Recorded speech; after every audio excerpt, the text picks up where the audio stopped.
Ready, boss? Yeah, that's my last food.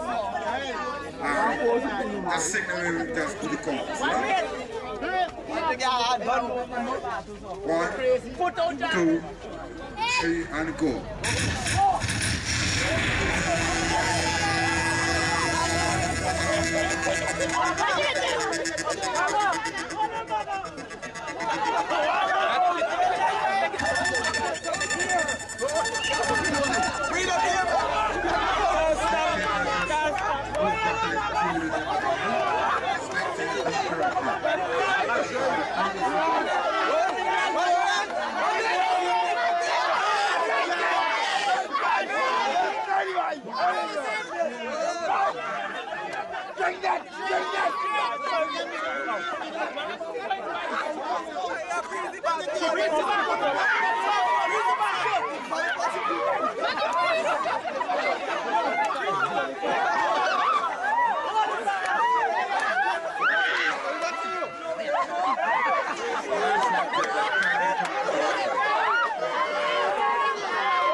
Next coming up the cycle race, so the bike goes.